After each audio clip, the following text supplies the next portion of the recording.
നമ്മളൊരു സ്പെഷ്യൽ ബ്രേക്ക്ഫാസ്റ്റാണ് ഉണ്ടാക്കാൻ പോകുന്നത്. അതുണ്ടാക്കാൻ പോകുന്നത് ഇവനെ വെച്ചാണ്.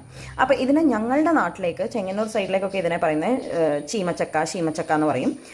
ഇവിടെ പെരുമ്പാവൂർ സൈഡിലേക്കൊക്കെ ഇതിനെ പറയുന്നത് കടച്ചക്ക എന്നാണ്. നിങ്ങളുടെ നാട്ടിൽ ഇതിന് വേറൊരു പേരുണ്ടെങ്കിൽ അത് കമൻറ്റ് ചെയ്യുക. ഇതൊരു സ്പെഷ്യൽ ബ്രേക്ക്ഫാസ്റ്റ് ആണ്. പണ്ടത്തെ കാലത്ത് തറവാടുകളിലൊക്കെ വളരെ സൊഫിസ്റ്റിക്കേറ്റഡ് ആയിട്ട് ഉണ്ടാക്കിയ ഒരു ബ്രേക്ക്ഫാസ്റ്റ് ആണെന്നാണ് നമ്മളോട് ഒരാൾ ഇത് റെക്കമെൻഡ് ചെയ്ത ആൾ പറഞ്ഞത്. അപ്പോൾ നമുക്കിതൊന്ന് നോക്കാം ഇതെങ്ങനെയാണ് ഉണ്ടാക്കുന്നതെന്നുള്ളത്.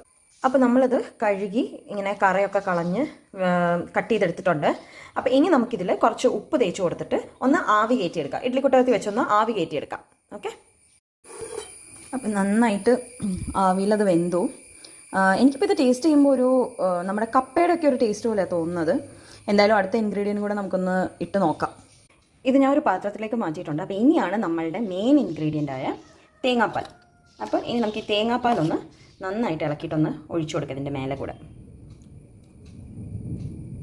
എനിക്കൊന്ന് കുറച്ചൊരു പാൽക്കപ്പ ടേസ്റ്റ് ആയിരിക്കണം ഇതിന് കിട്ടുക. ഇതിങ്ങനെ തേങ്ങാപ്പാലിൽ മുക്കിയാണ് കഴിക്കുന്നത്. അതിന് സൈഡായിട്ട് ഞാൻ ഇവിടെ ഒരു ചമ്മന്തിയും ഉണ്ടാക്കി വെച്ചിട്ടുണ്ട്. അപ്പം നമുക്കിതൊന്ന് ടേസ്റ്റ് ചെയ്തിട്ട് എങ്ങനെയുണ്ടെന്നോ. എങ്ങനെയുണ്ട് അച്ഛാ? നല്ല ക്രീമി. ഒരു പാൽക്കപ്പ ടേസ്റ്റ് ആണോ? അപ്പോൾ ഇതെല്ലാവരും ഒന്ന് ട്രൈ ചെയ്ത് നോക്കല്ലേ.